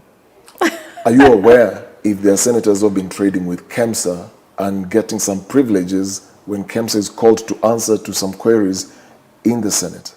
I'm not aware as well. I'm not aware. And I am going to issue right now a directive for our second round of engagement with KEMSA. And I'm supposed to do it with the Committee of Health. Remember, we are supposed to have a joint sitting, but for us, our report has to come full circle. And I'll assure you that our report will come full circle by the time we finish this committee. As the plunder continued, a petition was tabled before the National Assembly and committed to the Standing Committee on Health. The petitioner was the Health CS Mutai Kagwe, who wanted investigations to be done regarding the misuse of COVID-19 emergency funds through KEMSA. But there was another problem. At the Ministry of Health, the cartel was giving the Health CS a hard time in the cleanup exercise, and he was visibly frustrated. But this building here has got its fair share of criminals. Like any other marketplace, there are a few mad cases in here. And we will unearth them. As we move on, we will unearth them. These are the people who you call a public officer, who you call a businessman, and tell them that they have got an order which they can help get him with a fake tender. But that fake tender might even have a Ministry of Health logo, because some criminal in here has given that fake logo. It will be those mafiosis who will tell you that you can do a deal with them to supply computers, to supply PPEs, to supply pens, to supply blood. Yes, blood. These are people who have worked there, they've been in the medical service for long, they know how deals are cut across. You'd pass there at 3 a.m. and you find people still in the office and you wonder what they're doing. They are not CS, they are not the PS. Exactly what are they doing? And these are common people we know. This is the sort of place where people get transferred, and then you find they are still sitting here. Why would you be transferred and you still want to sit in that same desk? Wouldn't you be suspicious if you were me? Are these the same people the health CS cargo has been fighting at MOH Mafia House, as we call it? Are these the same people that absolutely are trading with MOH? Thank you. Thank you so much. Because you realize, even before the announcement on 1st March, there was already a case, right?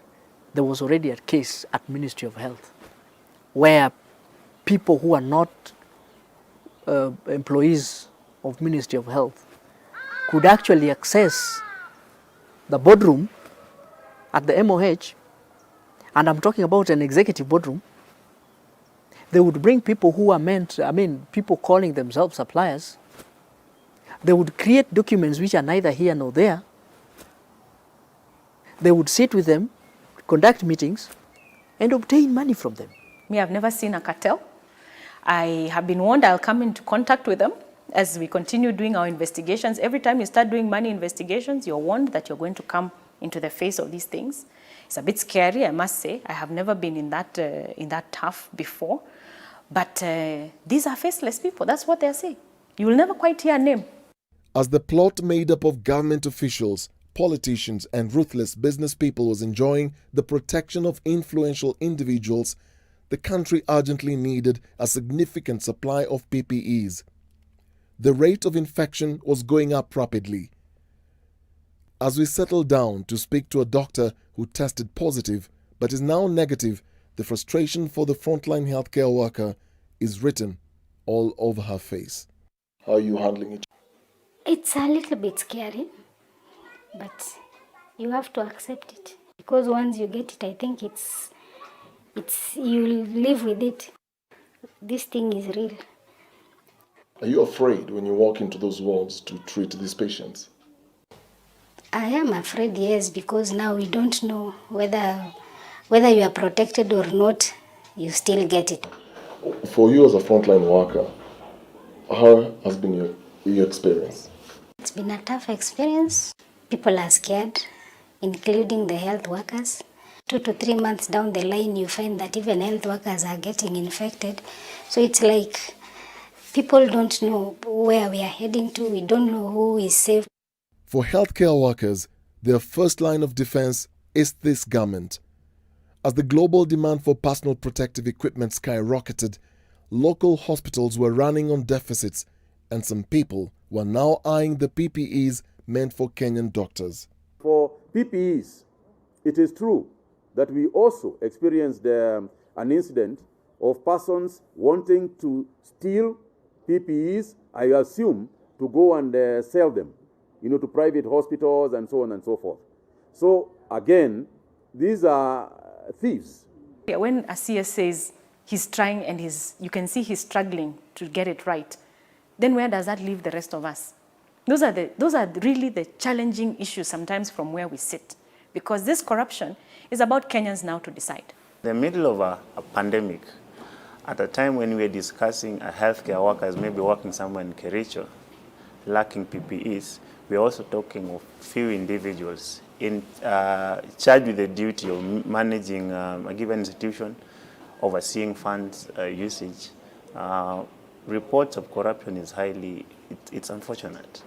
The incident involved an attempted grand theft of PPEs donated by the Chinese government through the Kenyan embassy in Beijing that was sent to Nairobi. It just shows the nature and the characteristics of taking shortcuts and making margins where you're not supposed to be. We are not in this thing for profits. We are in it to make sure that we curb the pandemic, that if not checked, will consume the whole society. It will consume my kinsmen, it will consume people I know. Even me as a healthcare worker, I'm not 100% protected. At the time, 81 healthcare workers had contracted the virus, with 60% of them linked to their workplaces, according to a report by KMPDU. As we talk with you today, we already have up to 558 healthcare workers as of July who have contracted the disease. So some of them are in isolation. Unfortunately, 3 of them have already succumbed. That's a doctor and 2 nurses. So it's not something that we're just making noise about. It's something that is serious. And the seriousness of it will come with a situation where you have more healthcare workers in isolation centers as opposed to them being in the hospitals, because that will be disaster for Kenyans. While the issue of quality is left to the concerned agencies to deal with, the end user, who is the healthcare worker, is dealing with another problem: size. PP that is not up to standard is, number one, you can get like a bigger person has a smaller PP. And when it comes to removing that PP, it's a problem because you actually do not need to. That will make you contaminate yourself in the process of removing it because you need space. This picture, sent to us by a concerned doctor who had just finished attending to a COVID-19 patient in the ICU, shows a big tear on the outer layer of his PPE. Occupational hazards and exposure for the medics are a real danger inside the wards, as our source demonstrates. We have 2 PPEs. One is local, one is imported. Can you tell the difference between the 2 PPEs? This, of course, will fully cover the person wearing it. This one you will need to get shoes, or that's the shoe cover for this. Yes. The texture, this is softer than this. This is a bit tough. This will be more comfortable to wear for a doctor than this one. Trying to sit with this one, It's uncomfortable. It's uncomfortable. Yeah. Look at the joints. This is locally made. This is locally made. That's important. Did it come like this? It just peels off, sometimes. The issue is that it has to be heat sealed on all the joints. This is like a sellotape. Yeah, it's a tape. You can see you have a similar one here. Yeah. But how this one? This one has been heat. What do you mean by that? Yeah. It's how to put it on top. Mm-hmm. Yeah. This has not been done so well. So this small flaws, and if you see this one, this has too many folds, and you can imagine now on top here, it means it cannot nicely fit on you. So on the folds, that's where you have spaces coming in. So you're not fully protected. So is this what many of our medics are wearing today? Yeah. This locally produced PPE? Exactly. This is what has been approved. With all these faults? Yeah, but I guess the standard is... explain to me. I'm looking at the inside of this PPE. How... This one is laminated. They just laminated it on top, just to prevent water from entering. So what material is this? This is... This looks like the supermarket bag. It will... That material? It will be almost the same. Because, almost the same? Yes. And that's normal for all the PPEs? Yeah, it's from... So in other words, what our medics are using is not the right grade of PPEs. Yeah, if they don't have the medical grade, whatever they're using, then it's not. How much does this cost? This PPE plus the gloves and the goggles, and I'm assuming plus the mask. How much would this cost? The suit alone will be buying $20 thereabout. Then we have these ones. You can get them at $1. This goggles around $10 or so.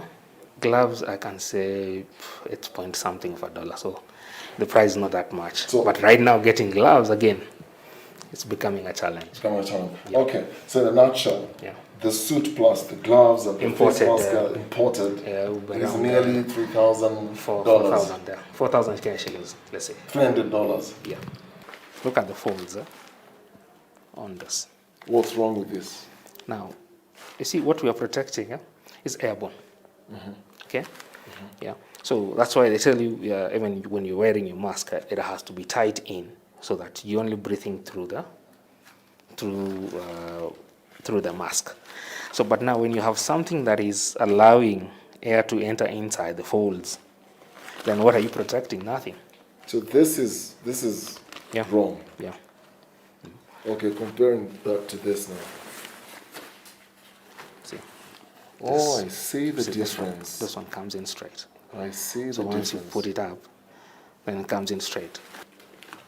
So our medics are using this to cover their faces, Yep. but it has spaces in between where the virus can penetrate and get them. Yeah, so it can be able to carry. So this other one doesn't give room for any air to go in because of The seaming, the way it is, yeah. So it comes in straight. So when you have lesser, because what you're sure the patient that you're seeing has COVID or doesn't have COVID, that particular person will actually breathe something, like when they're collecting. They're telling you to say, yeah, so that you can open up. So he breathes. So this person will carry it. So yes, he has removed his PPE, but it's landed somewhere on the surface. And they are, like they say, it can stay on your surface for a day. So you will take it elsewhere. We have a medic who sent us a photo of wearing this PPE and around this armpit area, it was torn. Yeah, that is, those are two things. One, quality, that is a horrible quality. If it is tearing, that's a horrible quality. Number two, it's the wrong size, because now this one's, the PPEs, they'll have sizes. You wear a large one and you're a small person. You know, you're like floating somewhere. Yeah, so you'll have even more spaces on you, because now the PPE is not to your size. But PPEs have sizes. They have small, medium, and large. The country is currently flooded with locally manufactured PPEs, an excellent sign of increased production through local industries and a boost to the economy. Still, it's hard to tell from past experiences if the agencies responsible for testing and approving the garments are doing so without compromising safety. Healthcare workers are concerned about the availability and quality of personal protective equipment. I did take myself to KEBS. I took some Chinese PPEs and they failed the tests personally. So forthwith, we have not imported Chinese products because the Kenyan products are good enough or not even better. The government actually is not with us in the wards. We are there in the wards. But the fact that they've provided us with the equipment, I think they think they've done enough. But usually there is more to that than just providing the PPEs. There are some that failed the test. When we went around to check the quality, some of them did not meet the standards that are required. So when we're saying that we need adequate and of good quality, we mean what we say. You know, putting a doctor wearing one PPE throughout the day is not a fair exercise. These things they should wear at least after 2 hours they remove. Yeah, move out for airing or anything else, and now just reduce the exposure on. The cost of testing for COVID-19 in many private hospitals is nearly 3 times the price of procuring the testing kits from suppliers. COVID-19 has exposed weaknesses in Kenya's healthcare system, and patients are being exploited. Ordinarily, if I go to a medical facility, I'll be charged 10,000 just to do this test. 13,000. Or 13,000 yeah. to do this test. Exactly. How much is all this, generally speaking? This will cost between 300 and 400 shillings for the collection. For the collection is Yes. 300 shillings? Yes. So those extra charges are for what exactly? Now, Administrative. 10,000 administrative. Many private institutions charge between 10,000 and 18,000 for COVID-19 test. That's expensive. But at Kenyatta National Hospital, a COVID-19 test costs about 5,000 shillings for those who need a certificate to show their employer. For COVID-19 inpatients, the bills are paid by the government. The admission is a mandatory 10 days at KNH. The cost per patient is 24,000 shillings per day, which includes charges for 2 PPEs. 1 PPE is charged at 10,000 shillings. The government's bill for one patient, according to an insider, is 240,000 shillings after 10 days. It's difficult to tell if the cost is inflated and by how much. In the wake of rising cases of COVID-19, the glimmer of hope for the country is in the number of recoveries, but healthcare workers have a different reality concerning the numbers reported by the Ministry of Health. We are getting now large numbers, and we don't have enough space for all these people. You get, especially the asymptomatic ones. What I don't understand is the recovery is whether they say the ones we discharge prematurely or the recoveries from home. I don't know. I don't understand. I've never followed up that. Yeah, because once you are released from hospital, of course, somebody will say umepona. But is it true umepona ama? Because according to the health workers, we know, okay, the frontliners, we know these fellows are not yet recovered. They have just been released to go and self-isolate at home. So they are being released while still positive to go self-isolate at home. So they're not fully recovered? No, because they are asymptomatic. There's another time a patient was discharged, and that patient was seen in the supermarket shopping. So what do I need to do? Just open your mouth wide, come out. As I get tested, I can't help but think of the mismatch between care for the medics and care for patients. This is where the battle is, but the country is being dragged to fight a different and scary problem: corruption. You remember when we went to Somali? The kind of guns, artillery, and the things that were given to the soldiers. I mean, in this pandemic, the soldiers we have are the frontline healthcare workers.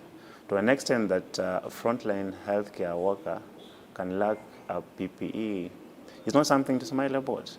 Deliberations on the special sitting by the Committee on Health in Parliament on June 26, 2020 have never been made public.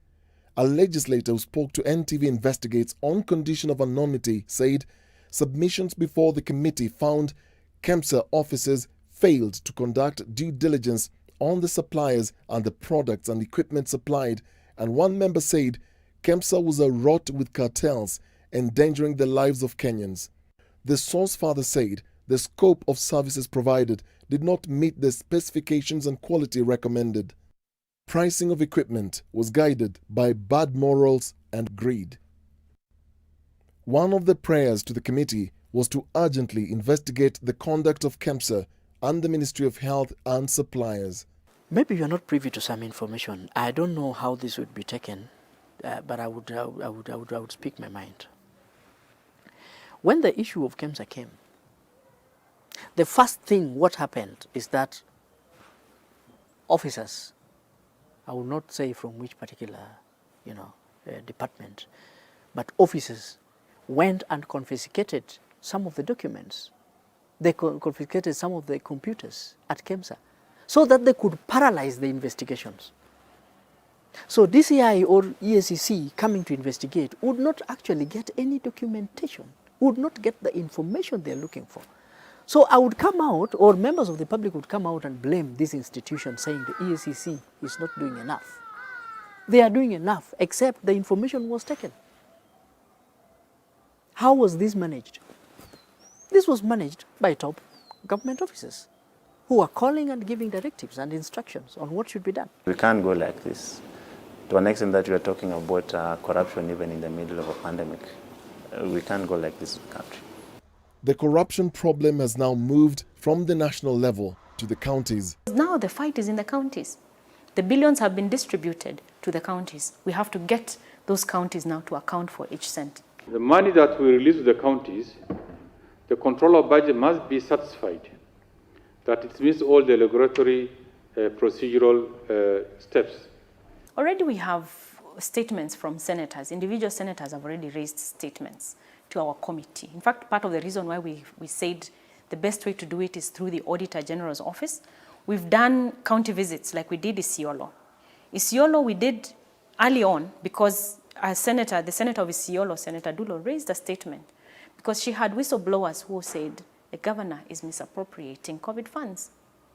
In the statement, they said, it's not honest when they say they have bought X number of beds, that apparently the beds were being, sort of rented from a private hospital nearby and put into the general hospital, and then they would be returned back, and all those allegations. Captured in statements at the Senate, 4 counties are already under investigation. As cases of new infections continue to rise in counties, millions have been appropriated to support the devolved government. Corruption has cut through the system to ravage every facet of life in this country. Looting funds allocated for medical supplies, inflating prices of desperately needed test kits and protective gear for health workers is a new low for a nation that runs on a budget of 3 trillion shillings. As the fight to contain the deadly virus that has infected thousands and killed scores of people continues, the livelihoods of millions of Kenyans are being disrupted by the actions of money-hungry COVID-19 millionaires. Dennis Okari, NTV Investigates.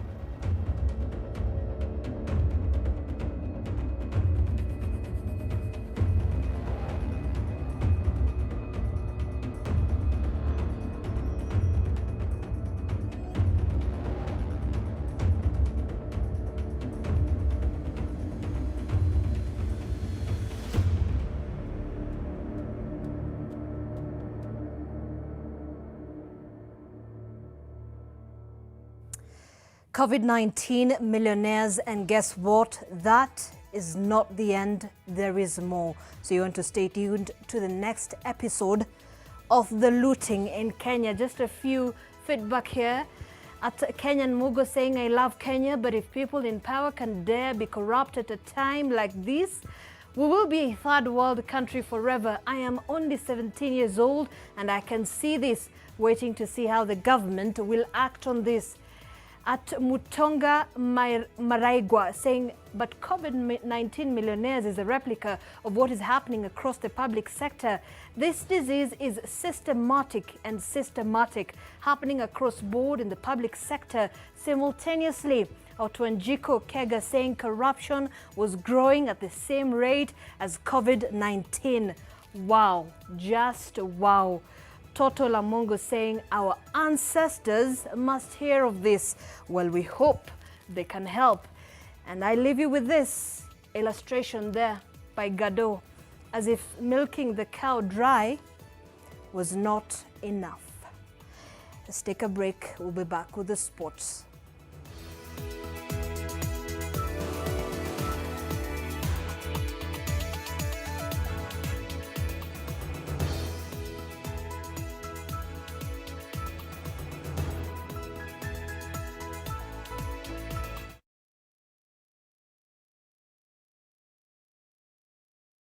From far with you. I even gifted you a magnificent house. Rosa, it's the thought that counts. Please help me. When it comes to fever, you need to be both. Panadol Baby and Infant starts to work on fever in 15 minutes and is gentle on the tummy. Panadol Baby and Infant, tough on fever, gentle on your child. When deciding where to buy land for a home, consider your preferred neighborhood, security, social amenities, infrastructural master plan for the larger area, as well as your retirement years. There are 4 approved architectural house concepts, styled to accommodate your ideal dream home. Indulge your senses and relive your childhood desires, where you can be free, be bold, and be at home.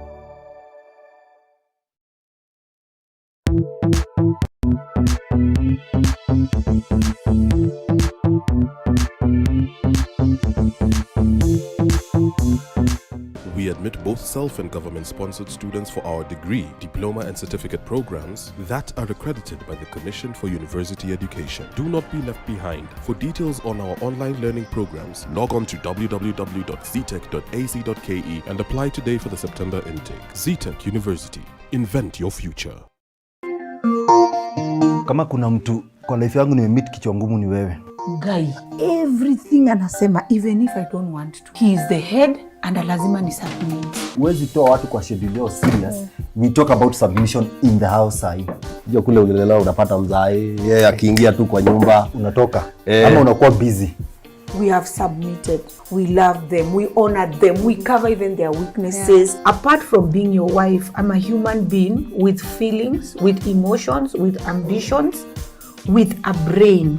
I am not a robot. Uruke juu, uende chini, uite nani, uende wapi, I still remain the head of this house. A money reach the place of peace is taking shape. The Solomonic gate is complete. The stone perimeter wall is complete. And the title deeds for every plot. Call us today on 0790 300 300. NTV Sport in association with DSTV. And DSTV gives you the best seat in the house. It's the thrilling rush to the UEFA Champions League final. Get connected to DSTV to experience every heart-stopping moment. Thank you for staying with us. Let's now take a look at stories making headlines in the world of sports. And David Kingatua is confident that his club will perform better next season. Dockers, who are currently under coach Ken Odhiambo, were 9th before the season ended prematurely because of the COVID-19. Ni time ngumu sana, I think kwa kila mtu, kwa kila department. Ikuwe ni mchezaji, wafanyakazi,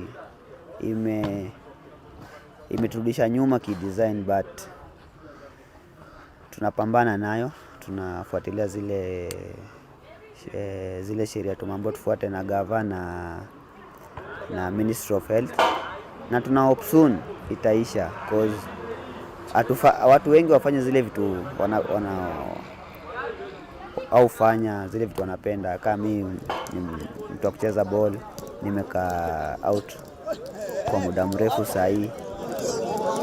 Hatukuanza vizuri sana, but pia I think tulikuwa na time ya catch up, at least tumalize kwa zile targets zetu zilikuwa tumepanga katika msimu ukianza, but corona ikakatisha na tunajiandaa polepole, although hatu train pamoja, but watu wako manyumbani wanapiga mazoezi, wanajaribu. Tuna hope vitu zikianza kurudi normal, tutakuwa tuko tayari kupambana tena. Ukiangalia aliondoka Beni Mwalala, akaja Twahir Muhidina akachukua, sasa Twahir tena ameenda pembeni, yuko Ken Odhiambo. Kule kubadilisha makocha labda kuliathiri msimu wenyu? Si sana, cause at the end of the day job si ndo tunaipiga. Au makocha wote ni wakocha wazuri. Tumekuwa tuna msimu mbaya, hatuwezi laumu mtu wote. Ni vile tu nimesema hapa tu kwanza vizuri, but pia kulikuwa na time na room ya ku rectify zile makosa tumekuwa tukifanya katika hizo mechi ambazo tulikuwa tukifanya vizuri. Kama kawaida tutarudi tupambane, kwa sababu pia tungependa pia kupeleka kikombe ya ligi kuu pande ya Mombasa. And Musa Dembele broke his Champions League drought in a timely fashion in Lisbon on Saturday after Maxwell Cornet again proved a thorn in Manchester City's side with his 4th goal in 3 games against the Premier League heavyweights. Converted into a wing-back this season by Lion coach Rudy Garcia on the left of a 3-5-2 formation, Cornet has adjusted seamlessly to the new role after spending most of his time at the club as a right-sided attacker.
Well, the Portland Trail Blazers booked an NBA playoff showdown with the Los Angeles Lakers with a scintillating 126-122 victory over the Memphis Grizzlies on Saturday in a Western Conference play-in game.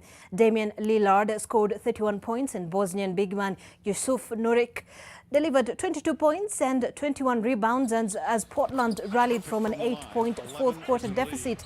Lillard, who averaged a league-leading 37.6 points in 8 seeding games, was named the top player of the NBA restart in a quarantine bubble in Orlando, in Florida. The reigning champion Toronto Raptors are also back in the playoffs, where they will be taking on Brooklyn Nets. Other Eastern Conference matchups pit the Philadelphia 76ers against the Boston Celtics and the Indiana Pacers against the Miami Heat. Touches back to 6. Ja Morant stops, fires, and hits the three-pointer. And that makes it 3 again. They're going to review to whether or not his foot was inside. NTV Sport in association with DSTV. And DSTV gives you the best seat in the house. It's the thrilling rush to the UEFA Champions League final.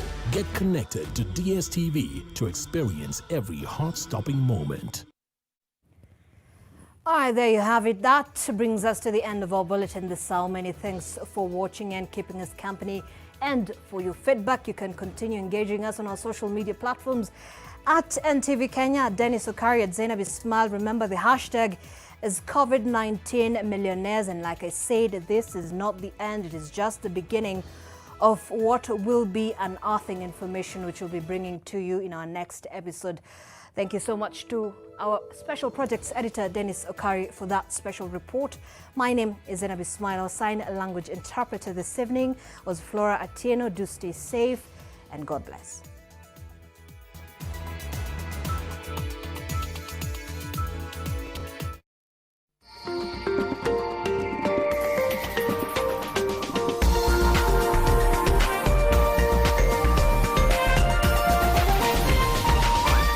This is NTV.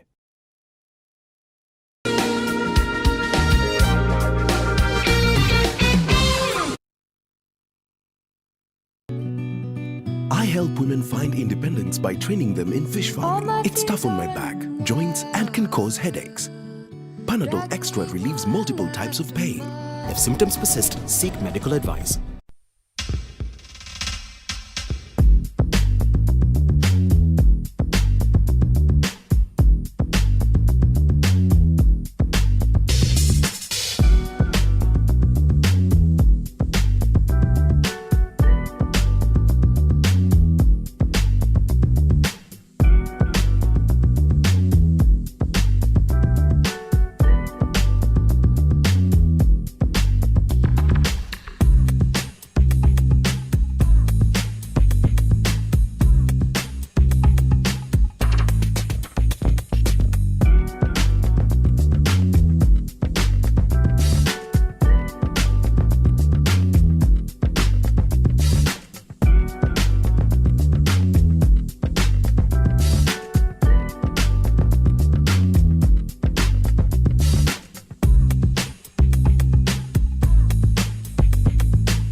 Beat sensitivity pain fast with Sensodyne Rapid Action for clinically proven relief in 60 seconds.